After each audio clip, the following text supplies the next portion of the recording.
Bonjour à toutes et à tous, bienvenue dans cette nouvelle vidéo. Nous allons parler donc de la pleine lune du 9 octobre qui aura lieu en astrologie indienne dans le nakshatra, c'est-à-dire la micro-constellation Revati au cœur même du signe, ou plutôt de la constellation ici en Inde, des poissons. Et nous allons voir ensemble ce petit carré. Alors si vous n'y connaissez rien en astrologie indienne, pas de panique, je vais vous expliquer un petit peu ce carré et je vais vous expliquer les grandes énergies de cette pleine lune. Parce qu'il y a beaucoup de planètes qui sont concernées par cette pleine lune. Donc qui dit planète concernée dit ascendant. Puisque l'ascendant est la chose la plus importante dans l'astrologie, c'est-à-dire l'ascendant va régir la destinée et le corps, c'est-à-dire la santé, du natif. Donc forcément, dans ce petit carré, en haut à gauche, nous avons le signe des poissons, et puis dans le sens de lecture des aiguilles d'une montre, eh bien, nous avons donc poisson, bélier, taureau, etc. Donc ici, si je regarde Mars, je sais que Mars est en taureau. Je sais que Vénus est en vierge, en chute. Je sais que Mercure est en vierge, en exaltation, etc. Donc, ça aura une importance considérable pour cette pleine lune. Ici, nous voyons quoi? Nous voyons qu'il y a une pleine lune dans les poissons. En poisson, nous avons donc la lune et nous avons Jupiter. Ça, c'est une très bonne configuration pour cette pleine lune. Pourquoi? Puisque la lune et Jupiter s'entendent bien, puisque Jupiter est chez elle et Jupiter est rétrograde. Donc, d'une part, le fait qu'elle soit rétrograde, ça permet de prendre son télescope et d'aller regarder un petit peu cette planète, puisque c'est l'instant où la planète est la plus brillante, la plus lumineuse. D'autre part, puisqu'elle est brillante et lumineuse, on sait que l'astrologie étudie la symbolique, en fait, de la lumière, en termes évidemment symboliques, pas physiques, eh bien, on sait que Jupiter rétrograde va être très puissant. Donc c'est une pleine lune qui s'annonce puissante. Puissante, pourquoi, en quoi? Tout dépendra de votre ascendant et de vos configurations planétaires. C'est pour ça qu'on va faire un petit tour, un petit panorama pour chaque ascendant. Alors, on commence justement avec les ascendants poissons, puisque ce sont les premiers concernés, puisque cette pleine lune aura lieu en poisson en astrologie indienne, encore une fois, avec ce petit décalage de 24 degrés entre l'indienne et l'occidentale. En tropique, en occidental, évidemment, cette pleine lune se trouvera dans le signe, non pas dans la constellation, mais dans le signe du bélier. Alors, pour nos ascendants poissons, ici, eh bien, cette pleine lune touche directement votre corps, puisque Jupiter va régir votre maison 1, ici. Alors, qu'est-ce qui est mis en lumière? C'est votre santé. C'est également votre destinée. Évidemment, si vous êtes en période, sous-période ou interpériode de Jupiter, on va plutôt s'attarder sur les périodes d'ailleurs et les sous-périodes, eh bien, si vous n'êtes pas ni en Jupiter, ni dans une planète qui occupe le nakshatra de Jupiter, voilà, vous laissez tomber, cette pleine lune, il y en aura d'autres. Il y en aura d'autres qui sera significatif pour vous. Mais déjà, ce qu'on peut en dire de manière très générale, c'est que ce qui est mis en lumière, c'est vous-même, c'est-à-dire la connaissance que vous pouvez avoir de vous-même, les projets qui parlent de vous, qui vous correspondent, là où vous êtes au cœur même des entreprises, des situations. Donc ça, c'est un très bon moment pour vous, eh bien, pour voyager.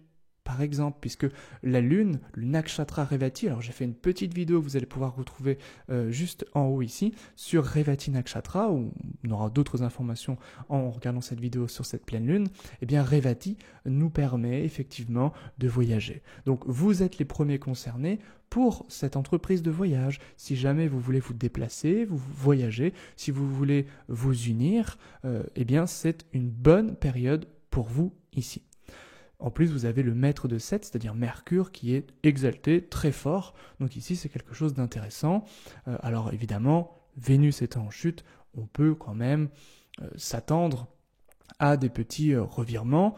Voilà, donc ce sont des choses aussi à prendre en considération. Mais Vénus, ici étant maîtresse de 8 pour vous, ascendant poisson, c'est quelque chose qui crée quand même un changement qui peut être un petit peu soudain, mais qui généralement amène on va dire, apporte ses fruits, surtout à travers un déplacement, un voyage. Donc voilà pour vous, ascendant Poisson, cette pleine lune, elle est très bien pour vous puisque Jupiter est chez lui, dans votre maison 1. Votre lune, elle est maîtresse de 5. Le maître de 1, quand il rencontre le maître de 5, ça fait un super yoga, une superbe configuration ici. Donc vous avez cette pleine lune pour vous, pour voilà, la joie, l'expansion, pour la sensibilité, pour l'intuition avec cette pleine lune en Révati. Pour la créativité aussi beaucoup, voilà, notamment la créativité au travail, ça c'est vraiment une pleine lune qui est excellent pour vous, ascendant Poisson. Ensuite, si on veut passer à l'ascendant Gémeaux, alors on va faire par ordre vraiment des signes les plus touchés par cette pleine lune. Ascendant Gémeaux ici, on a donc une pleine lune dans votre maison 10. Alors vous, votre ascendant c'est Mercure. Donc ici, on a une petite affliction. De quoi? De la Lune. La Lune n'aime pas Mercure. Donc la Lune ici, elle est en opposition à Mercure. Donc forcément, ça va entraîner des petits soucis d'argent au niveau de, comment je pourrais dire, au niveau de votre foyer. Alors le foyer ici est très intéressant pour vous, est très important pour vous, mais il peut y avoir des petits soucis au niveau du foyer, notamment avec des liquides, des problèmes qui peuvent être reliés à l'eau par exemple, ou qui peuvent être reliés à la tuyauterie ou à la plomberie ou ce genre de choses. Donc regardez bien, faites attention à toutes ces choses chez vous. Alors évidemment, c'est encore une fois, surtout si vous êtes marqué par Mercure dans votre thème, c'est-à-dire durant la période d'activation de Mercure, puisque Mercure régit votre foyer. Ici, il est maître de 1, mais maître de 4 ici. Donc, regardez bien ici. Pour vous, c'est une période qui est très importante pour servir les autres. Ici, Mercure en Uttara Phalguni. Et puis, vous pouvez aussi vous démener et faire quelque chose en termes, c'est-à-dire avec vos mains, en termes manuels ici pour vous, puisque Mercure va directement dépendre du Soleil qui est en Ashta, Ashta signifiant les mains. On peut faire quelque chose de ses mains qui peut être très bénéfique. Cette chose peut être faite au niveau du foyer, au niveau du logement. Et puis évidemment, la Lune qui est ici en opposition, eh bien ça vous donnera quand même une forme d'adaptabilité aux différentes demandes des gens que vous pouvez servir. Donc ça peut être des choses aussi intéressantes par rapport à cette énergie-là. Alors évidemment, on voit qu'il y a beaucoup de planètes en Vierge ici, Mercure, Vénus, Soleil. Alors évidemment, ascendant Vierge sera très impacté par cette pleine Lune. Donc vous, ascendant Vierge, vous avez le maître de 1, Mercure, qui est exalté, donc très très fort, mais vous avez Vénus en chute. Vénus en chute, ça, c'est pas très très bon ici pour votre chance de manière générale. Donc pour vous, en revanche, on va éviter les voyages, on va éviter les grands déplacements, on va éviter aussi les relations en rapport avec les étrangers parce que la maison 9 va régir cela. Donc ici, ça peut vraiment être perturbé pour vous. Surtout que Vénus ici elle est combuste. Donc une planète combuste, eh bien cette planète elle est un petit peu invisible. Donc ici il peut y avoir aussi quelque part des petits soucis reliés à vos finances, à la gestion de l'argent. Surtout que vous avez en ce moment Ketu pour un an à peu près encore. Ketu dans votre maison 2. Donc attention ici à cet aspect, à cette notion d'argent pour vous. Alors évidemment votre pleine lune elle tombe dans votre maison 7. Donc tout ce qui est relié aux relations, ça confirme un petit peu ce que je viens de dire, tout ce qui est relié aux relations, c'est à voir ou à revoir, puisque Jupiter, maître de 7, est rétrograde, donc c'est quelque chose qui revient, qui est cyclique ici. Donc cette question autour de vos relations, notamment relations amicales, ça c'est quelque chose qui peut être important en revanche. C'est-à-dire, voilà, mettre fin à certaines relations, Révati c'est la fin, le dernier nakshatra, et en même temps ça peut être une bonne occasion pour vous unir, puisque Révati c'est les associations, le mariage, les unions, etc. Mais vraiment ici, essayez, si c'est un petit conseil que je peux vous donner, essayez de vous unir, pas par intérêt, mais vraiment, voilà, en recherchant ici une vraie amitié ou un véritable amour. Ça va être vraiment important à travers cette pleine lune. Ascendant Sagittaire cette fois, donc on fait les carrés ici. Ascendant Sagittaire, cette pleine lune tombe aussi sur votre maison 4. ici. Alors évidemment, vous, la Lune est maîtresse de 8, ça peut directement créer un changement au niveau de votre foyer, ici. Alors ça peut être un changement de véhicule, ça peut être un changement au niveau du foyer, et la Lune, évidemment en maison 4 pour vous, ça peut nous parler aussi de votre maman, de votre mère. Alors si vous êtes en période de Lune ou sous période de Lune, attention ici à la mère. Alors la mère qui peut prendre un petit peu de poids, attention à sa santé ici, c'est quelque chose que l'on peut surveiller.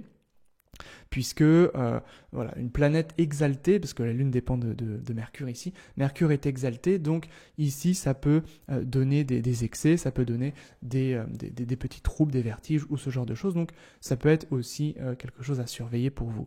Donc Sagittaire, vous avez le maître de 1 pareil en maison 4, donc là ça va venir nous renseigner sur votre bien-être intérieur, donc pour vous, ici c'est quand même quelque chose de favorisé.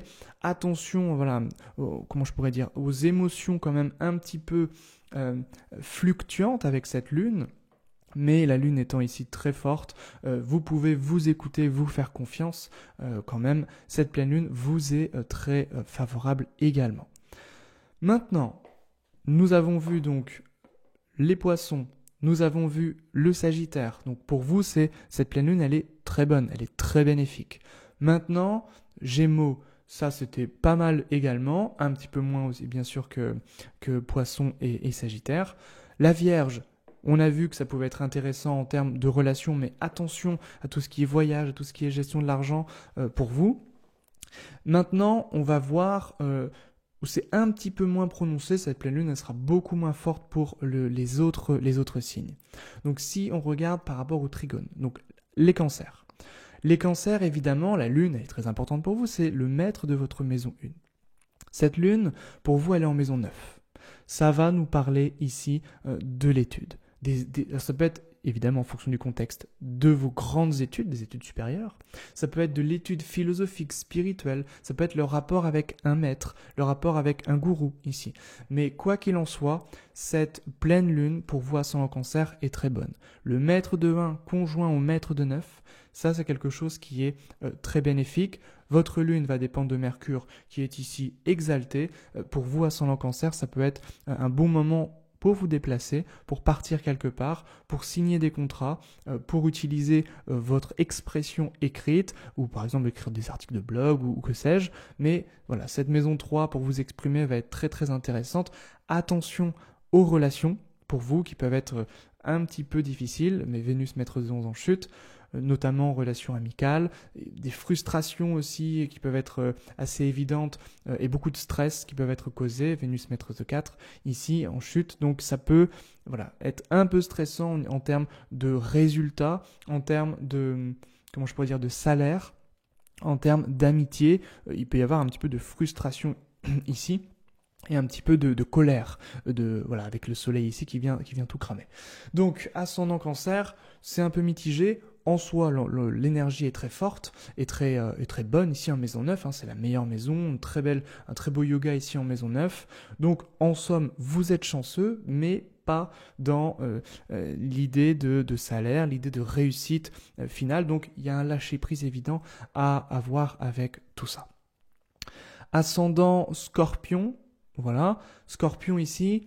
Alors vous avez cette pleine lune qui tombe dans votre maison 5. Jupiter a une analogie avec la maison 5. Donc si vous avez des enfants, ici, les enfants sont bénis. Ici, les enfants sont bénis puisque la lune est maîtresse de 9. Donc ici, vous avez encore la maison 5, la maison 9 ensemble. Ça, c'est très puissant. Ça, c'est très bon pour les enfants. Par exemple, si vous n'avez pas d'enfant, ça va nous parler de votre expression, des prises de risque que vous pouvez prendre, de votre indépendance. Le maître de 9 avec la maison 5, ça c'est bon pour la dévotion, pour les pratiques spirituelles, pour le mantra, pour toutes ces choses-là. Donc les signes d'eau ici sont évidemment bien lotis. Nous avons les poissons, le Cancer et le Scorpion. Donc ça, c'est vraiment pour vous quand même des bonnes énergies ici de cette pleine lune. Ensuite, nous avons les signes de terre. On n'en a pas encore parlé, sauf la Vierge. Alors, les signes de terre, on voit que en Capricorne, ici, il y a par exemple Saturne. Donc Saturne, pas de souci, c'est votre maître de 1, donc c'est vous-même, ascendant Capricorne.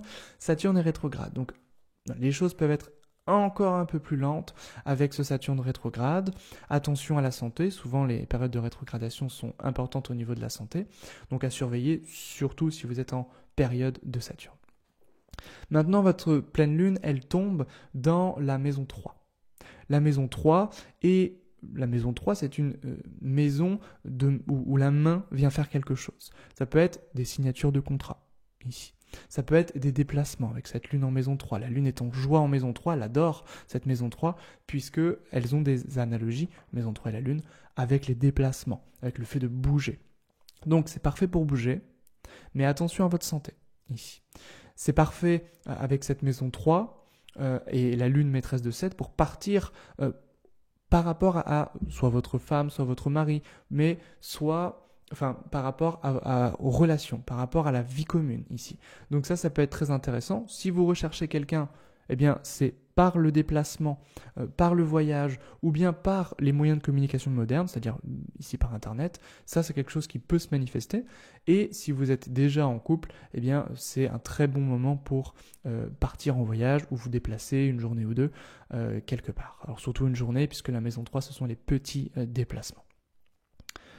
Ok, alors évidemment, encore une fois, ascendant Capricorne à Vénus en chute, donc là, comme tout le monde, donc là, ici, c'est votre Yoga Karaka, Vénus en chute, donc votre planète protectrice. Donc faites attention quand même à vous. Ici, les enfants ne sont pas particulièrement favorisés par rapport à la carrière.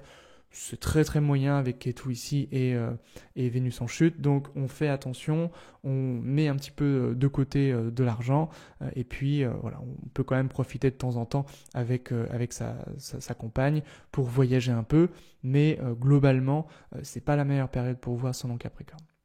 Ascendant Verseau, cette fois, donc encore une fois, c'est Saturne qui régit le Verseau. Donc Saturne ici dans votre maison 12, ça peut être une période un petit peu, voilà, vous êtes amené à, évidemment tout dépend des périodes, mais une époque où vous êtes amené à être un petit peu plus en solitaire, en solo, où vous vous sentez un petit peu seul, un petit peu abandonné.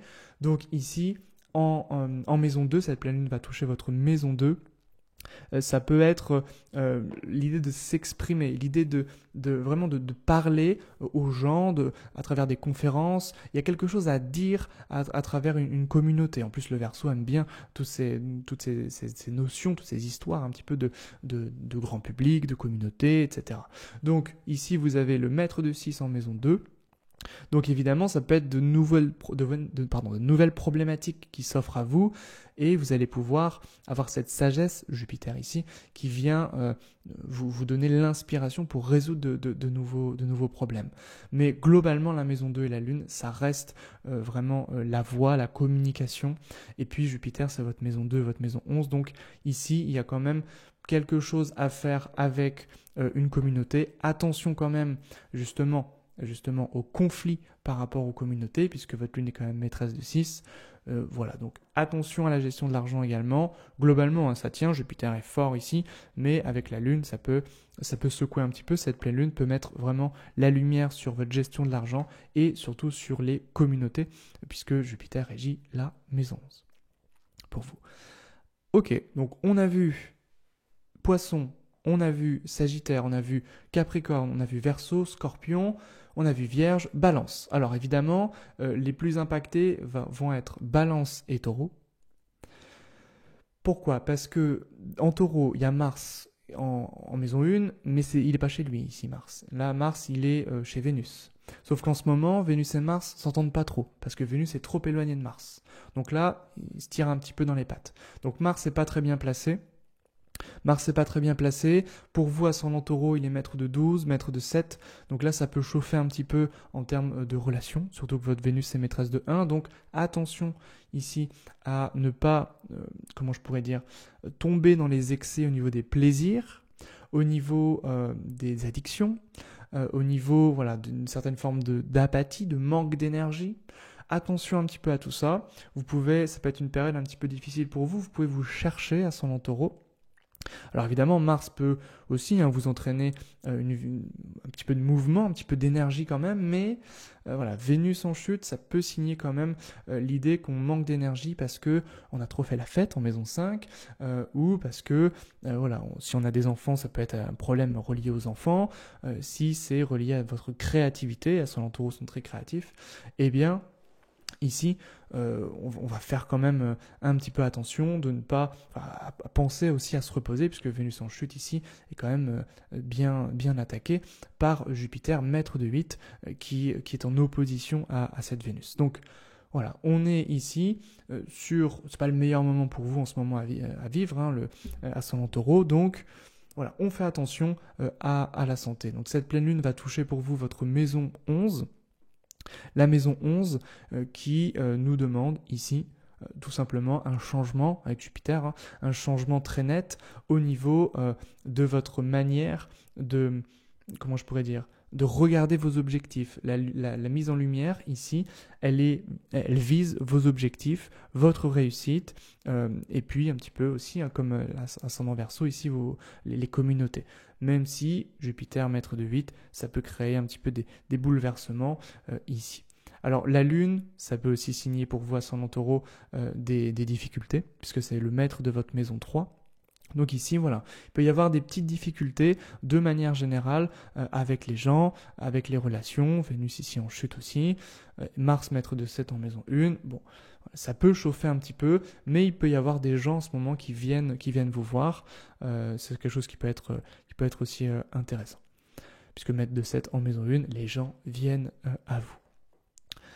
Ok, ascendant, ascendant Balance cette fois. Alors là, on a Kétou à l'ascendant, donc ça c'est vraiment une période où vous êtes en grand questionnement. Vous êtes en grand questionnement, recherche, quête d'identité. Vous savez pas trop où aller en ce moment. Vous avez plusieurs pistes, puisque Kétou, les deux branches vers le haut, Vishaka pareil, ça divise ici, ou ça multiplie, ça dépend comment on voit les choses. Voilà, Kétou, avec Jupiter dans votre maison 6. Bon, cette pleine lune ici, c'est pas non plus la meilleure. Votre maître de 1, Vénus ici, combuste avec le soleil. Ça peut aussi donner des petits soucis au niveau relationnel, notamment avec le groupe, les grandes personnes, enfin le grand nombre. On fait attention à tout ça. Mercure ici pour vous est très intéressant en ce sens que c'est une période où vous pouvez volontiers vous retrouver seul, et lorsque vous retrouvez seul ou dans des endroits peu fréquentés comme des retraites spirituelles, c'est vraiment parfait pour vous pour les retraites spirituelles en ce moment, eh bien ça c'est on va dire ce sont des bonnes périodes pour avoir des prises de conscience, pour faire le point, pour prendre du recul et ensuite repartir une fois que Vénus sera retournée ici dans le signe de la Balance, qui sera le cas, il me semble, le 19 octobre. Ok, évidemment cette pleine lune, dans votre maison 6, ça peut donner des petits soucis au niveau du travail, au niveau vraiment du travail, alors si vous recherchez un emploi, voilà, ça peut perturber encore cette recherche d'emploi parce que Jupiter est rétrograde. Après, si vous êtes déjà en train de travailler, ça peut perturber un petit peu l'ambiance au travail, puisque le maître de 6 conjoint au maître de 10, et puis même le maître de 3 plutôt conjoint au maître de 10, ça peut donner des petites difficultés dans l'expression, la communication au sein du travail. En plus, il y a le bel aspect entre guillemets de Saturne sur cette lune. Voilà, on n'est pas dans les meilleures configurations possibles en termes d'énergie. Nous avons vu tout ça, il nous reste quoi à voir? Le bélier et le lion, et puis je crois qu'on aura fait le tour. Alors le bélier, vous avez Rahu en maison 1. Donc ça peut être une période un petit peu d'excès. Votre Rahu est dans Bharani Nakshatra, qui signifie la fin des choses.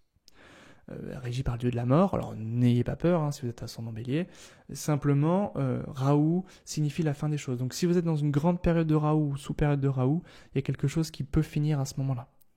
Si vous êtes dans Rahu-Vénus ou Vénus-Rahu, pareil, puisque Vénus régit Bharani. Et Vénus ici, elle est en chute, donc la fin des choses peut être très brutale, ça peut mal finir, quelque chose peut mal finir. Alors tout dépend où est placé Rahu évidemment, ou Vénus dans votre thème, Mais si vous êtes déjà marqué par Bharani dans votre thème natal, là c'est sûr qu'il y a quelque chose qui va à un moment donné finir. Alors évidemment, si vous ne connaissez pas votre thème indien, n'hésitez pas à m'envoyer un message, à me demander ou à cliquer sur les liens en description, vous aurez toutes les informations dessus. Voilà des petites choses, voilà des petites choses pour le bélier. Alors votre pleine lune ici va toucher votre maison 12, donc voilà, c'est le moment de se reposer. C'est vraiment le moment pour vous de vous reposer, parce que c'est la fin des choses, parce que c'est la fin d'un cycle, parce que des choses peuvent pas très bien se dérouler, pas très bien finir.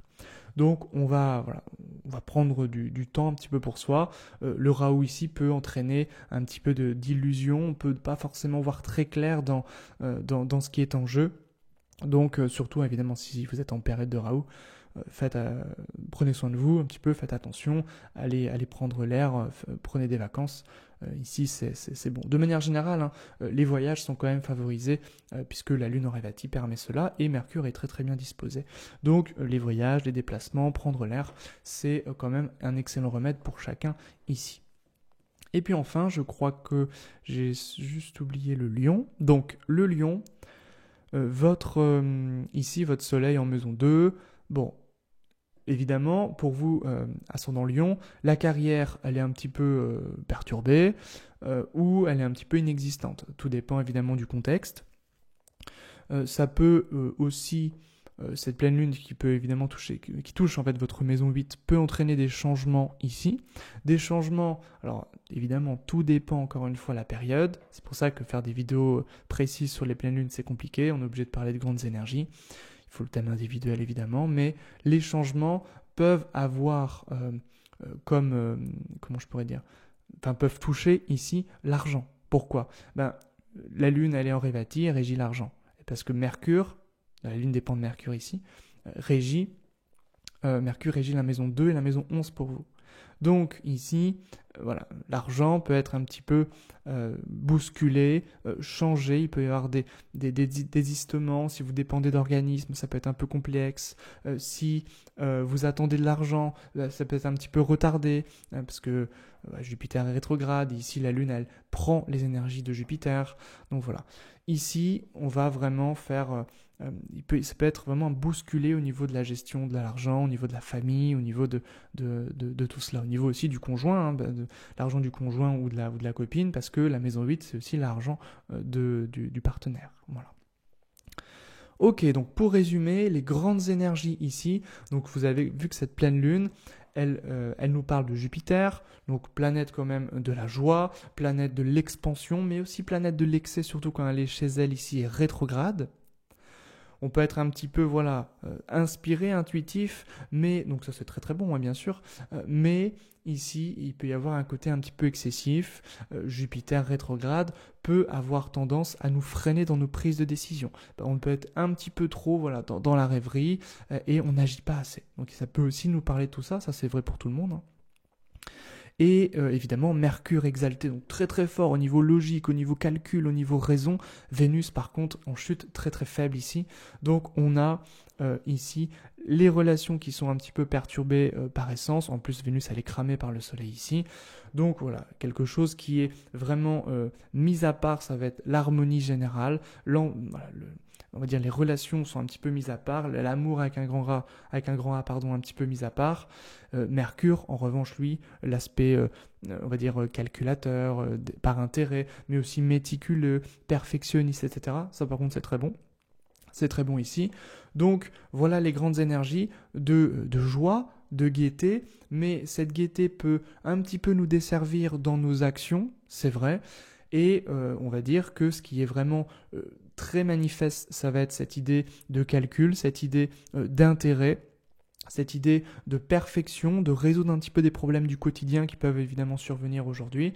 Et Vénus, un petit peu en manque, un petit peu faillible ici, donc on va faire attention à cette Vénus, surtout que cette lune ici, Vénus et le Soleil en Ashta dépendent de la lune. Donc globalement, ça les rattrape un peu, ça rattrape un petit peu cette chute de Vénus et puis ce soleil qui est pas terrible ici avec Vénus, planète ennemie. Mais ce qui est bien, c'est que cette lune rattrape un petit peu quand même ces planètes. Donc si vous manquez un petit peu d'amour, si vous manquez un petit peu de sécurité intérieure, cette lune nous permet ici de finaliser des choses, d'écouter son intuition, d'écouter son cœur pour nourrir un petit peu les besoins qui nous paraissent un petit peu en défaut, un petit peu lacunaires en nous. Voilà pour cette vidéo, on est déjà quasiment à une demi-heure de vidéo, donc je vais m'arrêter là. Donc voilà pour un petit peu pour les énergies globales pour chaque ascendant. Encore une fois, si vous voulez en savoir plus, les liens en description pour savoir votre thème indien, pour apprendre l'astrologie indienne si vraiment ça vous a plu, si vous voulez en savoir plus, si vous voulez apprendre à interpréter. Ce thème carré est vraiment facilité comparé au cercle, comparé à l'astrologie tropicale ou occidentale. Donc je vous incite et je vous invite vivement à l'étudier et à l'apprendre. Donc encore une fois, je suis enseignant, j'ai une école d'astrologie indienne, donc si vous êtes intéressé, les liens en description. On se retrouve très vite, bye bye.